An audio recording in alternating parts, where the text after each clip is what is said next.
Rumble in the jungle in Zaire. Ali knocked out George with really the first solid punch he landed in the fight. Just waited for George to wear himself out. A right lead, wasn't it? Yeah, good strong punch. Not bad, huh? Hey, come here. Not just all traps and pulls and throws out into the flat. We're in the 11th round. Doug DeWitt firmly in command. Ooh, and Matthew Hilton, every time you think that he's just in a defensive posture, he'll throw a little flurry and take a chance. Ooh, now it's Hilton up against the ropes, and he wisely clinches.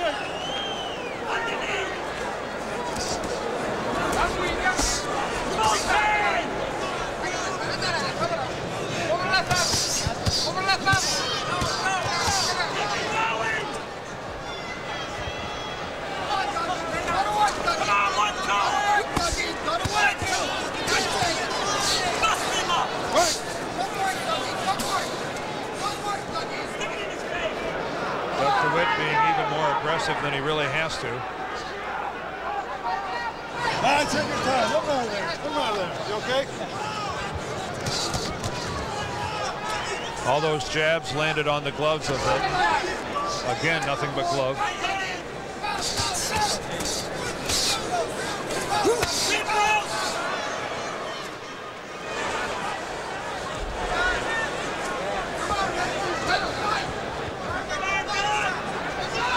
You don't see Matthew Hilton doing that very often.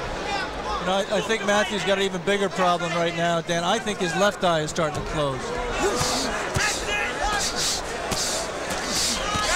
I really think his vision is impaired in both eyes now. And Randy Newman's looking at it. Well, this is the type of situation where the referee can't really look at what round you're in and how many rounds there are to go. He's got to make a judgment as to whether or not a fighter is capable of defending himself. He can't say, well, this is the 11th round, this is only going 12, so maybe he can tough it out. No, and Randy Newman is not built that way. Randy Newman will stop it as soon as he thinks it should be stopped, regardless of what the clock is or what the round is. You can see we're inside the final 30 seconds of the 11th. Well, a good right over the glove. Again, another scoring right. Yeah, I really think that they should stop this in the corner. Matthews opens it behind on points, on my scorecard at least. Right now he's taking unnecessary punishment. Alex, I agree. To fight in the 20th is nothing but machismo, and Matthew Hilton heads to his corner. That's it, man. Yeah, no, you can't dig. I'm stopping it. The doctor, David says he's stopping the fight. No, Dave Hilton is stopping the fight. They're going to stop the fight. That's it. That's it. No, that's it. Okay.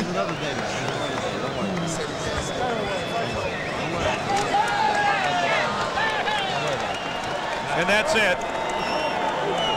Davey Hilton Sr. says, my son has had enough, and that's a great call.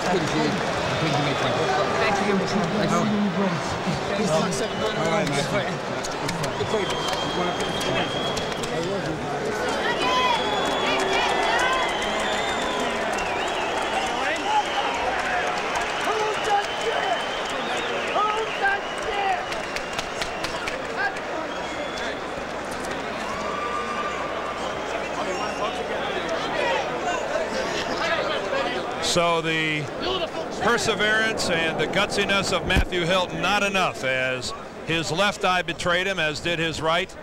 And wisely, his father says, no more. And that's a good call, Alex. There's no use subjecting anyone to that kind of punishment. The fight was not winnable for Matthew Hilton, and really no purpose in going on. That's really that is a picture of the agony of defeat. You know, it's tough to speculate. I don't think Matthew got hit enough punches. I don't know. He never complained about getting thumbed. He didn't seem to get hit enough punches, really, to raise that kind of puffiness. And you can only speculate. Well, this is speculation. When a fighter kills himself to make weight, like Matthew has had to do in the past, lose a lot of weight, sometimes that kind of puffiness happens.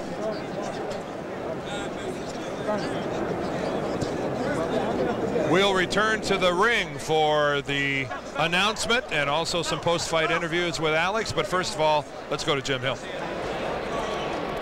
You know, Dan, you were talking just a couple of moments ago about the capacity crowd. Well, it is indeed that 12,000 fans are here getting ready to see the main event, which is coming up in just a couple of moments. And among the many fight fans here this evening is former heavyweight boxing champion Larry Holmes. And you know what? Holmes just may be the most interesting spectator of all this evening. Larry, first question I have for you is, what are your thoughts on people like Jerry Cooney and George Foreman fighting and people teasing them, talking about the geezers at Caesars and things like that? That's the only part I don't like, them talking about it, making fun of it. I think it's a great idea. It shows that you got two young men that are still strong, and they're not really that old. Jerry retired for a while. He's making his comeback. I think you have that right. The same as George, and George has had 19 or 20 fights straight, and I think he has the right. He earned the right. I think it's a great idea. What about the plans for you in the future? Will you come out of retirement?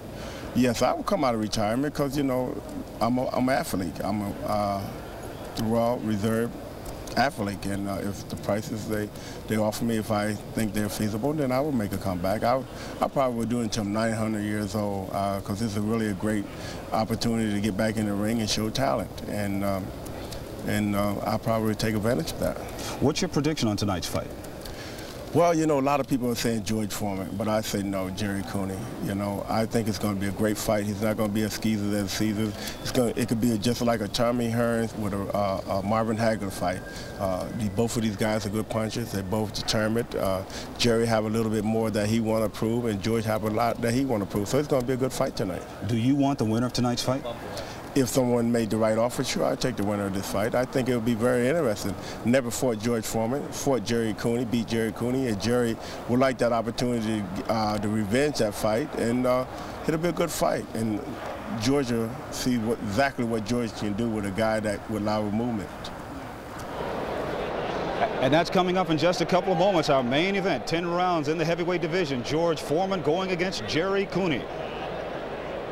Okay, let's go back down into the ring, and here once again is Alex Wallow. But before we get to Alex, let's go to Michael Buffer, who has the decision for us now. Ladies and gentlemen, referee Randy Newman stops the bout at the end of the 11th round as challenger Matthew Hilton is unable to continue. The winner, and still the WBO middleweight champion of the world from Yonkers, New York, Doug Cobra DeWitt. Turn around, Dougie. Dougie, the photographer's here. Go this side first. Go this side. This side? Okay. Randy.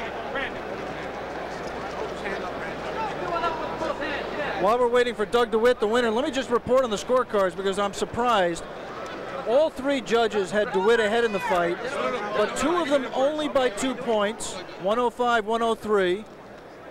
And one of them by 3 points. So Matthew Hilton was very much into the fight. Doug, congratulations first. We just reported that the fight was quite close. 2 points on 2 scorecards, 3 on the other. Are you surprised that the judges had it that close? Yeah, he came on some rounds. I was very careless at times.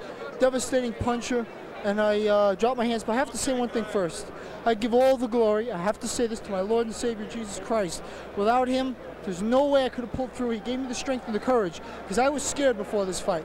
Not scared where I wouldn't come in, but I knew this guy. I boxed him. I never felt a banger like this in all my life when I boxed him in the gym. And I said, Jesus, I don't want this fight. They told me I had to take it, so I brought the courage up. God gave me the courage to win this fight, and I thank him. I'm sorry now, Alex. It's all right. That's okay. That's my imitation of a mic stand. That's all right. Strength.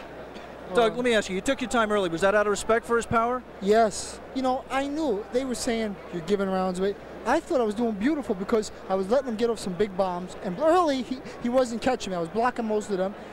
And then when I started to feel, hey, I'm beating this guy pretty easy, I got careless at times. But I did feel that I was winning much more than they had it, you know. Congratulations, Doug. Let's take one quick chance to talk to the losing fighter. My mother, this was for my mother who died in July. I love her more than anything in the world. Thank you, Doug. Matthew, I know you're terribly disappointed. Thanks for talking to us. Was it a punch that caused your eyes to swell up so much? Yeah, they were both punches early, and I think one in the first round and the other one later in the later rounds. A perfect punch right in the eye. Did you lose vision in the right eye early? Yeah, I couldn't see it at all, and I was trying to avoid it. And my whole strategy was to box the early couple rounds. But then Doug was doing the same. He was trying to box. And I don't know. I just things wasn't going the way I wanted them to go, and that didn't fight my fight at all. Matthew, I'm sorry. Thanks for taking the time to talk to us. Let's go up to Jimmy Hill.